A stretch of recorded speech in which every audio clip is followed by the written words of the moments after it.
దసరాకు వెళ్లిన వారంతా సెలవులు ముగియటంతో ఇవాళ సిటీలోకి వస్తున్నారు. దీంతో ప్రైవేట్ ట్రావెల్స్ భారీగా సిటీలోకి వస్తున్నాయి. ప్రధాన కూడళ్లలో ట్రాఫిక్ జామ్ ఏర్పడింది. స్కూళ్లకు వెళ్లే విద్యార్థులు, ఉద్యోగాలకు వెళ్లేవారు తీవ్ర ఇబ్బంది పడుతున్నారు.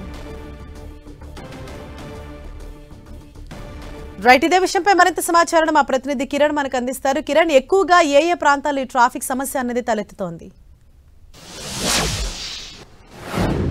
హరీష, పండక్కి పల్లెకి వెళ్లిన నగరవాసులంతా కూడా తిరిగి పట్నం బాట పడుతున్నారు. నిన్న సాయంత్రం నుంచి నేషనల్ హైవేతో పాటు నగరంలోని చాలా రహదారులు కూడా రద్దీగా మారిన పరిస్థితి కనిపిస్తుంది. ప్రస్తుతానికైతే ఈరోజు ఉదయం నుంచి కూడా చాలా చోట్ల ఎల్బీ నగర్తో పాటు ఇటు దిల్సుఖ్ నగర్తో పాటు కూడా అమీర్పేట్ వంటి ప్రధాన కూడళ్లు ఎక్కడైతే ఉంటాయో అవి కూడా ప్రస్తుతానికైతే రద్దీగా మారిన పరిస్థితి కనిపిస్తుంది. ఉదయం 6 గంటల నుంచి 8 గంటల వరకు చాలా కూడల్లో రద్దీగా కనిపిస్తున్న దృశ్యాలు కనిపిస్తున్నాయి. ప్రస్తుతానికైతే నేను ఇటు కొత్తపేట సర్కిల్ వద్ద ఉన్నాను. ఇది ప్రధాన ఎంట్రన్స్ రాచకొండ కమిషనరేట్ నుంచి హైదరాబాద్కి వచ్చే రహదారిగా మనం చెప్తుంటాం. ఇక్కడ నిత్యం కొన్ని వేల వాహనాలు ప్రైవేట్ ట్రావెల్స్ కూడా నిబంధనల విరుద్ధంగా అటు హైదరాబాద్ సిటీలోకి ఎంటర్ అవుతాయి. కానీ నిన్న నేషనల్ హైవే మీద చాలా ట్రాఫిక్ జామ్ ఏర్పడడంతో ఆలస్యంగా గమ్యస్థానానికి చేరుకుంటున్నాయి ప్రైవేట్ ట్రావెల్ బస్సులు. నిన్న సాయంత్రం నుంచి అర్ధరాత్రి వరకు కూడా భారీగా ట్రాఫిక్ జామ్ ఏర్పడినట్టు తెలుస్తుంది. పలు చోట్ల కొంత రోడ్డు ప్రమాదాల కారణంగా కూడా బస్సుల రాకపోకలు, ప్రైవేట్ వాహనాల రాకపోకలు కూడా